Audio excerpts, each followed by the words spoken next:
નમસ્કાર વિદ્યાર્થી મિત્રો, હવે પ્રકરણ 5 સમાંતર શ્રેણીમાં સમાંતર શ્રેણીનું nમું પદ. હવે આપણે નવા મુદ્દા તરફ જઈશું. સમાંતર શ્રેણીનું nમું પદ. તો એના માટે અહીંયા આપણે એક ઉદાહરણ દ્વારા સમજીશું કે સમાંતર શ્રેણીનું nમું પદ કેવી રીતે મેળવી શકાય. એનું આપણે સૂત્ર મેળવવું છે. અહીંયા વિદ્યાર્થી મિત્રો એક ઉદાહરણ લીધેલું છે. સમાંતર શ્રેણી આપેલી છે 3, 5, 7 અને 9. હવે આ સમાંતર શ્રેણી જે છે એ આગળ અનંત સુધી આપેલી છે. આ સમાંતર શ્રેણીનું પ્રથમ પદ આપ જાણો છો.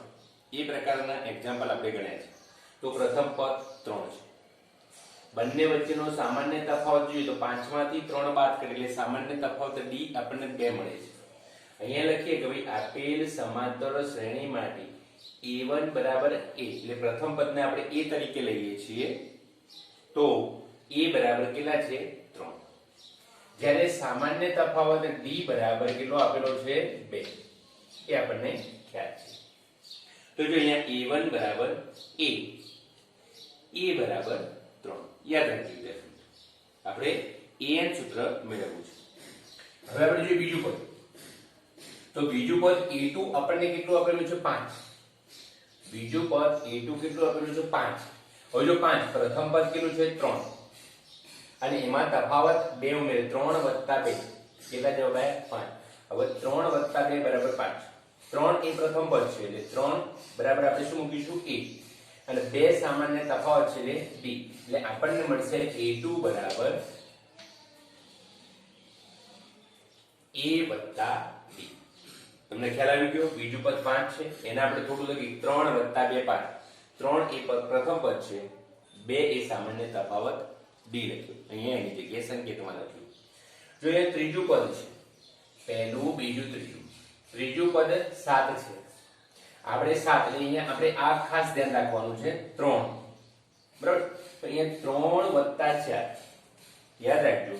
7 બરાબર આપણે લખીશું 3 + 4. 3 આપણે એમને એમ રાખ્યા, 4 ની જગ્યાએ આપણે મૂક્યું 2 કૌંસમાં 2.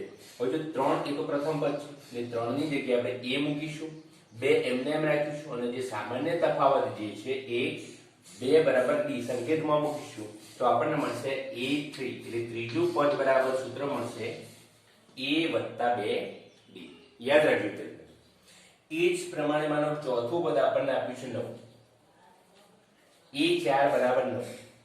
આપણે 3 રાખીશું વત્તા 6 તો 3 વત્તા 6 એટલે 9 થઈ જાય. 3 એમને એમ રાખીશું, અહીંયા 6 ના 2 ભાગ પડે 3 × 2 = 6. હવે જો 3 તો શું આપેલો છે આપણને a આપેલો છે, ખ્યાલ છે આપણને. અને અહીંયા 2 એ શું છે d છે. તો અહીંયા a4 એટલે ચોથું પદ જો આપણે શોધવું હોય તો એના માટેનું સૂત્ર થયું a + 3d. યાદ રાખજો વિદ્યાર્થી મિત્રો. અહીંયા પ્રથમ પદ a1 બરાબર a. જો બીજું પદ શોધવું હોય તો પ્રથમ પદમાં 1d ઉમેરો તો મળશે. ત્રીજું પદ શોધવું હોય તો પ્રથમ પદમાં કેટલા 2 ગણા d ઉમેરો એટલે સામાન્ય તફાવતના ડબલ કરી દેવું. અહીંયા ચોથું પદ શોધવું હોય તો અહીંયા જે પ્રથમ પદ છે એમાં d ના 3 ગણા ઉમેરી દો. યાદ રાખજો વિદ્યાર્થી મિત્રો. ફરીવાર પ્રથમ પદ તો a. જો બીજું પદ હોય તો પ્રથમ પદમાં 1d ઉમેરવાનો. બીજું પદ શોધવું હોય તો પ્રથમ પદમાં એક જ વાર d શોધવાનો બરાબર ઉમેરવાનો છે. ત્રીજું પદ શોધવું હોય તો પ્રથમ પદમાં કેટલી વાર 2 વાર d ઉમેરવાનો છે. જો ત્રીજું પદ શોધવું છે તો કેટલા 2 વાર. બીજું પદ શોધવું છે તો 1 વાર. ત્રીજું પદ શોધવું છે તો 2 વાર. ચોથું પદ શોધવું છે તો પ્રથમ પદમાં 3 ગણા d ઉમેરવાનો. 4 છે તો 3 યાદ રાખજો. ચોથું પદ શોધવું તો પ્રથમ પદમાં જે 4 છે એનાથી 1 ઓછો કરી અને એટલા ગણા d ઉમેરવાના છે. તો જો હવે એને આપણે અહીંયા ફરીવાર જોઈ લઈએ છીએ. તો ધારો કે સમાંતર શ્રેણીના a1 a2 a3 એ સમાંતર શ્રેણી છે. તો જો એમાં તેનું પ્રથમ પદ a1 બરાબર આપણે શું લઈશું a લઈએ. સામાન્ય તફાવત આપણે d લઈએ એટલે કે પ્રથમ પદ a અને સામાન્ય તફાવત d. તો જુઓ બીજું પદ સીધે સીધું શોધીએ. બીજું પદ a2 બરાબર a + d. યાદ રાખજો અહીંયા પ્રથમ પદમાં d કેટલો ઉમેરવાનો છે 1 વાર. ટૂંકમાં અહીંયા જે બીજું પદ શોધવાનું છે 2 માંથી એક બાદ કરો એટલો ડી ઉમેરવાનો છે. તો જો અહીંયા a વત્તા 2 ઓછા 1 ડી. યાદ રાખજો. એ જ પ્રમાણે માનો કે હવે તમને ખ્યાલ આવી ગયો છે કે જો મારે ત્રીજું પદ શોધવું હોય તો ત્રીજું પદ શોધવા માટે a વત્તા 2 ડી, અથવા તો આપણે કઈ રીતે કરી શકીએ છીએ, આ જે છે ત્રીજું પદ એમાં કેટલા ડી ઉમેરવાના છે, 2 ગણા. પણ 2 ગણા એટલે અહીંયા જે પદ શોધવાનું છે એમાંથી એક બાદ કરો. જો 3 છે તો અહીંયા a વત્તા 2 ડી, તો લખી શકાય a વત્તા 3 ઓછા 1 ડી. ટૂંકમાં અહીંયા ત્રીજું પદ શોધવું હોય તો પ્રથમ પદમાં આ જે 3 ઓછા 1 કરીને ડી ઉમેરવાના છે. એ જ પ્રમાણે જો ચોથું પદ શોધવું હોય તો a કરી અને 4 માંથી આ જે 4 છે એમાંથી એક બાદ કરીને ડી ઉમેરવાના છે પ્રથમ પદમાં. તો આમ આપણે કહી શકીએ કે જો n નું પદ શોધવું હોય તો પ્રથમ પદમાં આમાંથી એક બાદ કરો, n ઓછા 1 ડી આપણે ઉમેરી અને શોધી શકીએ છીએ. એટલે n ઓછા 1 ગણા ડી આપણે કરી અને પ્રથમ પદમાં ઉમેરી શકીએ. તો માટે આપણે સમાંતર શ્રેણીનું જો nમું પદ શોધવું હોય તો એના માટેનું સૂત્ર છે an બરાબર, યાદ રાખજો, આને બોલાય છે an બરાબર a પ્લસ કૌંસમાં n માઇનસ 1 કૌંસ પૂરો ઇન્ટુ ડી એટલે ગુણાકાર. તો કઈ રીતે આ nમું પદ શોધવાનું સૂત્ર આવ્યું એ મેં તમને અહીંયા સમજાવ્યું છે. તમારી નોટબુકમાં લખી દેજો, 2-3 વાર કરશો એટલે સમજી જશે. હવે આપણે આગળ જોઈએ છીએ પ્રથમ પદ a. આપણને હવે ખ્યાલ છે સંકેત તો ભાઈ આપણે સમાંતર શ્રેણીના પ્રથમ પદને a કહીશું અને સામાન્ય તફાવતને d કહીએ છીએ. એટલે કે જો પ્રથમ પદ a અને સામાન્ય તફાવત d હોય તેવી સમાંતર શ્રેણીનું જો nમું પદ દર્શાવવું હોય અથવા તો nમું પદ મેળવવું હોય તો nમું પદ આ સૂત્ર દ્વારા મળે છે. કયું સૂત્ર છે? an બરાબર a plus n minus 1 into d, બ્રેકેટમાં an માઇનસ 1 ઇન્ટુ ડી દ્વારા મળે છે. હવે પણ જ્યારે આપણે સમાંતર શ્રેણી આપેલી છે એમાં 4 જ પદ આપેલા હોય, જ્યારે પણ દાખલા કરીશું કે એનું 20મું પદ શોધો, 40મું પદ શોધો, તો આ સૂત્ર દ્વારા આપણે એ શોધી શકીશું. હવે વિચારો કે અહીંયા એ જે an છે એ an ને સમાંતર શ્રેણીનું વ્યાપક પદ પણ કહે છે. વ્યાપક પદ એટલા માટે કે જ્યારે પણ સમાંતર શ્રેણીનું કોઈ પણ પદ શોધવું, 5મું પદ શોધો, 10મું પદ શોધો, ઇવન 1000મું પદ શોધવું હોય, 1,00,000મું પદ શોધવું હોય તો પણ આપણે ગણતરીની મિનિટોમાં શોધી શકીએ છીએ. એટલે આ સૂત્ર વ્યાપક સૂત્ર છે અને એટલા જ માટે an ને સમાંતર શ્રેણીનું વ્યાપક પદ પણ કહે છે. હવે આપણે વિચારીએ જો સમાંતર શ્રેણીમાં m જ પદો, m પદ એટલે એમાં કોઈ નક્કી જ છે. જો સમાંતર શ્રેણીમાં m પદો હોય, m પદો એટલે મતલબ કોઈ નિશ્ચિત પદ છે, 20 પદ, 30 પદ કે 40 પદ, અનંત પદ નથી. ટૂંકમાં આ સમાંતર શ્રેણી એ શાંત સમાંતર શ્રેણી છે. તો જો સમાંતર શ્રેણીમાં ફક્ત m જ પદો હોય તો am જે છે, જે mમું પદ છે એનું અંતિમ પદ દર્શાવે છે. યાદ રાખજો, કોઈ પણ સમાંતર શ્રેણી છે એમાં m પદ હોય. m પદ મતલબ કે વિચારો કે m બરાબર આપણે 20 લઈએ તો 20 પદ હોય તો 20મું પદ એનું અંતિમ પદ છે. દાખલા તરીકે m એ 40 હોય તો 40મું પદ. ટૂંકમાં આ શાંત સમાંતર શ્રેણી માટે વાત છે. તો m પદો હોય તો am તેનું અંતિમ પદ દર્શાવે છે અને અંતિમ પદને આપણે ઘણી વખત l દ્વારા દર્શાવીએ છીએ. વિદ્યાર્થી મિત્રો યાદ રાખજો, કારણ કે જ્યારે શ્રેણીનો સરવાળો આવશે, સમાંતર શ્રેણીનો સરવાળો આવશે ત્યારે આ l નો ઉલ્લેખ આવશે. એ તમે યાદ રાખજો અને એના આધારે આપણે દાખલા ગણવાના થશે એ વખતે આ બંનેનો ઉપયોગ થશે. તો l દ્વારા દર્શાવવામાં આવે છે. તો અંતિમ પદ l બરાબર સૂત્ર તો શું થયું? an. અને an એટલે a plus m minus 1 into d, કૌંસમાં m માઇનસ 1 અને કૌંસ પૂરો અને d સાથે ગુણાકાર. આ યાદ રાખજો. હવે વિદ્યાર્થી મિત્રો આપણે કેટલાક ઉદાહરણો દ્વારા સમજીશું કે આ nમું પદ કઈ રીતે શોધી શકાય.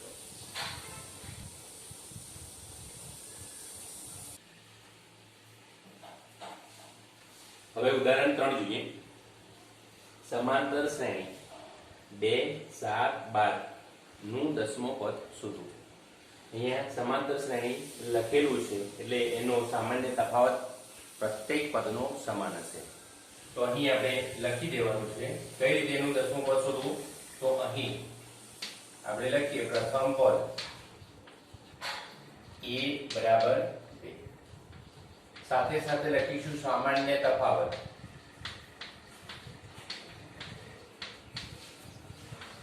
ડી બરાબર બીજા પદમાંથી પ્રથમ પદ બાદ કરો.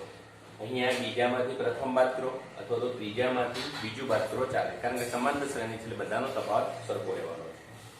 તો અહીંયા બીજું પદ છે 7, પ્રથમ પદ 2, આપણને ડી મળે છે 5. હવે કયું પદ શોધવાનું છે? 10મું પદ. તો માટે n બરાબર 10. તો હવે આપણે લખી શકીએ કે 10મું પદ શોધવું છે આપણે. તો આપણે n માં પદથી સ્ટાર્ટ કરીએ. n મું પદ શોધવા માટેનું સૂત્ર n મું પદ an બરાબર a પ્લસ n ઓછા 1.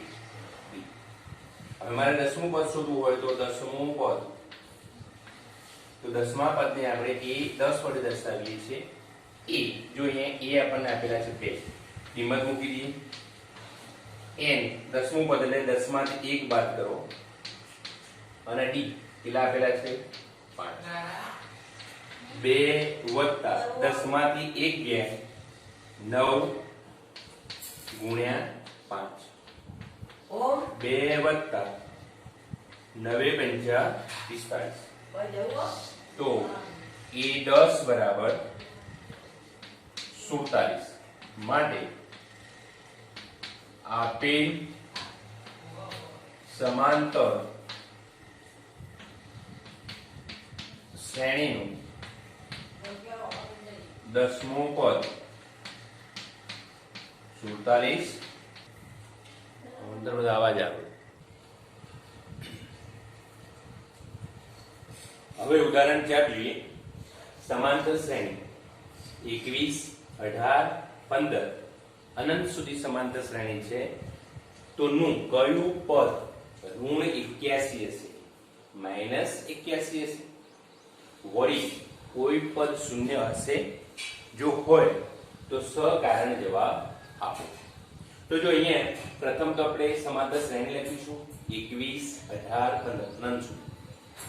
આવા પ્રકારની દાખલાની અંદર પ્રથમ તો આપણે આ લખી દેવાનું કે પ્રથમ પદ a બરાબર કેટલા છે? 21. પ્રથમ પદ a બરાબર 21 છે. અહીંયા સામાન્ય તફાવત લઈ લઈએ કારણ કે સમાંતર શ્રેણીના બધા પદ આપેલા છે. તો d બરાબર a2 - a1. a2 જે છે 18 છે અને a1 છે 21 છે. 18 માંથી 21 જાય છે ઋણ 3 જવાબ આવે એટલે ટૂંકમાં સામાન્ય તફાવત d બરાબર ઋણ 3 છે. હવે જો આપેલ શ્રેણીનું કયું પદ -81 છે? આપણે કયું પદ -81 છે? તો અહીંયા n શોધવાનું છે. શું કરવાનું છે? n શોધવાનું છે. તો તે શોધવા માટે ધારો કે n મું પદ -81 છે. આપણે ધારી લઈએ. અહીં આપણે શું કરવાનું છે? n શોધવા. આપણે લખી શકીએ કે અહીં n શોધવાનો છે. ટૂંકમાં અહીંયા કયું પદ કીધું છે? પહેલું પદ, બીજું પદ કે ત્રીજું પદ કે ચોથું પદ? એ 81મો છે એટલે ઋણ 81મો છે. તો અહીંયા n શોધવાનું છે. તો આપણે ધારી લઈએ કે n મું પદ જે છે એ -81 છે એટલે an બરાબર -81. હવે આપણને ખ્યાલ છે સૂત્રની અંદર કિંમત મૂકી દઈએ. an બરાબર a વત્તા n ઓછા 1 d. an જે છે તે -81 મૂકી દેવાના છે. a ની કિંમત આપણે 21 વત્તા આપણે પદ નો ક્રમ શોધવાનો છે એટલે n આપણે જાણતા નથી, અજ્ઞાત છે એટલે એના સૂત્રમાં n ઓછા 1 અને d સામાન્ય તફાવત છે -3.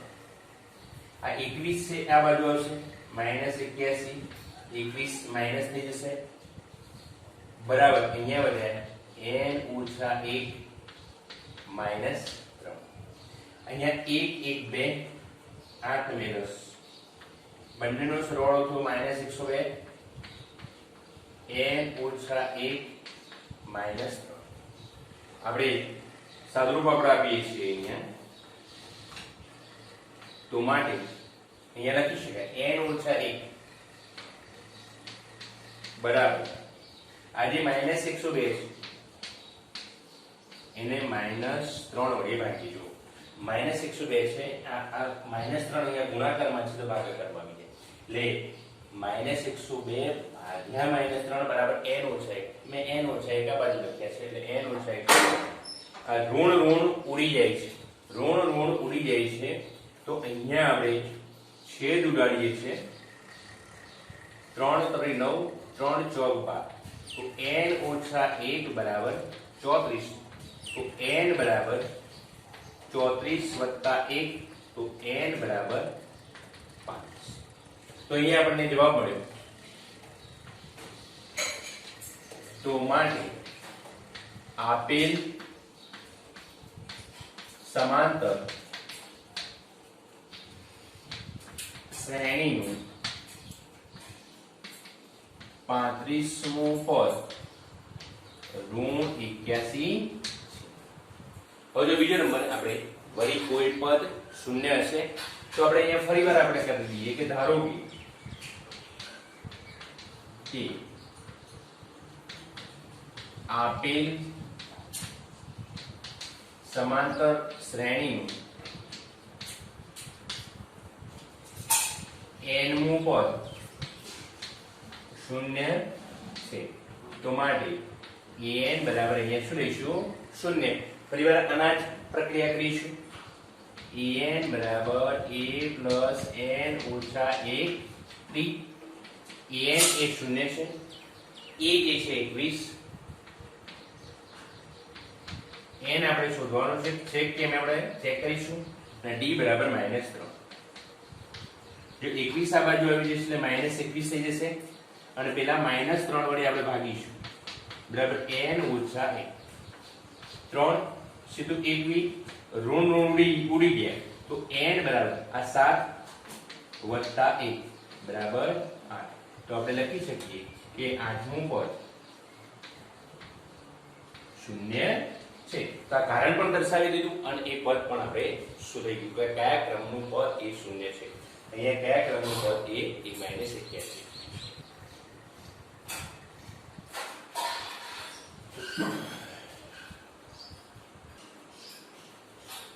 ઉદાહરણ 5 જેનું ત્રીજું પદ 5 અને સાતમું પદ 9 હોય એવી સમાંતર શ્રેણી શોધો. ત્રીજું પદ 5 અને સાતમું પદ 9 હોય એવી સમાંતર શ્રેણી શોધો. સમાંતર શ્રેણી બનાવવા માટે આપણને ખ્યાલ છે એ પ્રકારના ઉદાહરણ આપણે ગણી ગયા છીએ. સમાંતર શ્રેણી બનાવવા માટે પ્રથમ પદ a અને સામાન્ય તફાવત d એ બંને જરૂરી છે એવી આપણે અગાઉ વાત કરેલી છે. તો સમાંતર શ્રેણી બનાવવા માટે આપણે પ્રથમ પદ a અને બે ક્રમિક પદો વચ્ચેનો તફાવત જે છે એ d આપણે શોધીશું. તો કેવી રીતે શોધીશું? તો જો આપણને ખબર છે કે nમું પદ બરાબર a + n ઓછા 1 d.